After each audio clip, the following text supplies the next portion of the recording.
Bismillahirrahmanirrahim. Assalamualaikum warahmatullahi wabarakatuh. Waalaikumsalam warahmatullahi wabarakatuh. Sahabat, kali ini sahabat tengah menyaksikan program Ramadan Penuh Berkah, yang insya Allah kali ini kita akan membahas mengenai keutamaan dari bulan Ramadan gitu. Yang mana bulan Ramadan ini merupakan suatu momen yang biasa kita nantikan sebagai umat muslim gitu. Nah, keutamaan bulan Ramadan ini telah banyak dijelaskan baik dalam Al-Quran maupun hadis. Untuk membahas episode kita kali ini mengenai keutamaan Ramadan, mari kita sambut narasumber kita, Ustadz Fauzi Arif. Assalamualaikum Ustadz, bagaimana kabarnya? Waalaikumsalam, alhamdulillah, baik-baik saja. Ya Ustadz, kan kita bakal membahas mengenai keutamaan Ramadan. Kita langsung aja membahas, jadi kira-kira apa sih Ustadz bedanya bulan Ramadan dengan bulan-bulan yang lainnya gitu? Baik, keutamaan bulan Ramadan itu yang pertama adalah merupakan bulan suci yang dimana di dalamnya diturunkan Al-Quran. Kemudian yang kedua adalah merupakan bulan yang dimana banyak diampuni dosa-dosa orang-orang yang berpuasa di dalamnya, dan begitu juga orang-orang yang berpuasa di dalamnya akan mendapatkan anugerah dan keberkahan yang banyak. Itulah perbedaannya dengan bulan-bulan yang lain. Dan yang terakhir adalah bulan Ramadan itu adalah suatu bulan yang dimana kalau orang melakukan kebaikan, maka Allah akan lipat gandakan, yang dimana lipatannya itu tidak pernah ada orang tahu, hanya Allah Subhanahu Wa Taala yang tahu saja. Oh, baik Ustaz. Jadi perbedaan antara bulan Ramadan dengan bulan-bulan yang lainnya itu di antaranya adalah itu pahala yang berlipat-lipat di bulan Ramadan dibandingkan bulan lainnya gitu Ustaz ya. Nah, selain keutamaan dalam pahala, keutamaan apalagi sih Ustaz?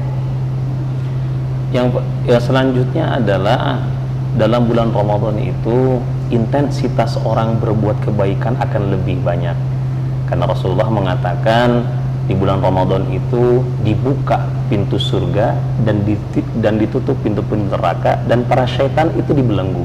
Maksudnya intensitas berbuat baik itu lebih banyak daripada intensitas berbuat maksiat dibandingkan dengan bulan-bulan yang lain. Nah, salah satunya begitu ya.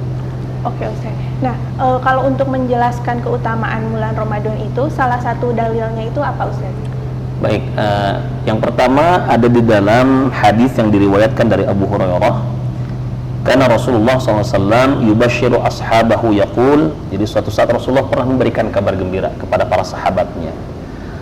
Qad ja'akum syahru Ramadan. Rasulullah berkata, telah datang kepada kalian suatu bulan. Bulan apa yang baik ini? Itu bulan Ramadan. Syahrun mubarakun, merupakan bulan yang diberkahi oleh Allah Subhanahu wa taala. Kataballahu alaikum siyamah, di mana di bulan itu Allah mewajibkan kepada kalian untuk berpuasa. Fihi tuftahu abwabul jannah, di dalam bulan itu dibukakan pintu-pintu surga. Wa tughlaqu fihi abwabul jahim, dan ditutup pula pintu neraka. Wa tughallu fihi syayatin, dan para setan dibelenggu. Fihi lailatun khairum min alfi syahrin. Nah, ini dia yang paling menarik. Ternyata di dalam bulan Ramadan itu ada satu malam, yang satu malam ini lebih baik daripada 1000 bulan. Bayangkan kalau 1000 bulan kita ekuivalenkan ke tahun berapa tuh? 82 tahunan ya, Masya Allah. Man hurima khairaha faqad hurima.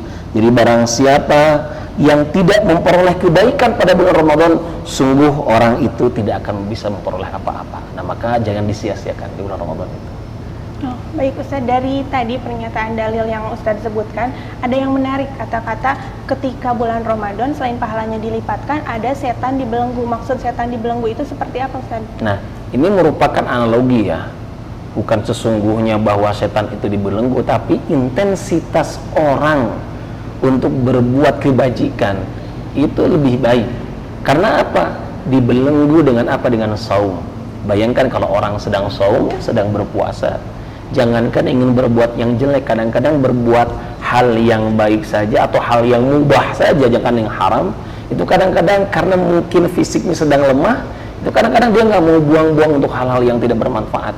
Maka pemahaman setan dibelenggu itu bukan berarti tidak ada maksiat, karena masih kita melihatnya banyak orang di bulan Ramadan dia race ya, dia balapan motor, ada orang yang ini petasan ya, dia nyalakan petasan yang mengganggu orang ya, ada saja. Cuma intensitasnya berbuat baik lebih banyak daripada bulan yang lain. Nah, gitu ya. Nah, Ustadz kan tadi telah dijelaskan bahwa intensitas kebaikan orang-orang itu meningkat ketika bulan Ramadan gitu, Ustadz. Nah, apa ya, selain kita harus melakukan kewajiban-kewajiban, ada nggak sih Ustadz hal-hal yang harus dihindari atau hal-hal yang harus dihentikan gitu ketika bulan Ramadan? Baik, nah ini dia. Kalau kita merujuk kepada suatu hadis, Rasulullah mengatakan rubba shaimin, berapa banyak dari orang yang melakukan ibadah saum itu, laisa lahu min siyamihi ilal ju' wal 'atash. Jadi banyak orang berpuasa tapi dia nggak dapat apa-apa, yang dia dapat hanya lapar dan dahaga. Nah, tentu saja selain menahan lapar, menahan haus, menahan diri dari melakukan hubungan suami istri, contohnya hubungan seksual, ternyata yang lain itu ada agar apa? Saumnya itu dia berpahala. Apa salah satunya? Yaitu tidak melakukan perkataan-perkataan yang menyakitkan, tidak ghibah. Rasulullah mengatakan, man lam yada' qaula zur, barang siapa yang tidak meninggalkan perkataan kotor, perkataan yang menyakitkan, falaisa lillahi hajah, maka Allah nggak butuh nih saumnya. Allah nggak butuh dia meninggalkan laparnya, Allah nggak butuh dia meninggalkan hausnya. Karena apa? Ternyata perkataannya nih, lisan yang nggak bisa dijaga. Maka para sahabat-sahabat yang dimuliakan oleh Allah Subhanahu wa taala, jangan lupa yang harus kita jaga itu bukan hanya sekedar makan, minum dan hubungan seksual, tapi ada yang lebih penting agar bermakna puasa kita itu, yaitu dengan meninggalkan salah satunya adalah perkataan-perkataan kotor. Nah, salah satunya itu. Sebenarnya banyak yang lainnya. Baik. Nah, sahabat, bagaimana telah dijelaskan oleh Ustadz bahwa selain kita harus melakukan kewajiban-kewajiban pada bulan Ramadan, kita juga harus menghindari hal-hal yang membawa kita kepada keburukan supaya kita dapat meraih keutamaan dalam Ramadan. Nah, sebagaimana telah dijelaskan tadi, Ustadz, gimana sih bagaimana cara seseorang supaya Ramadannya itu tidak sia-sia, kemudian Allah menerima amalan-amalannya?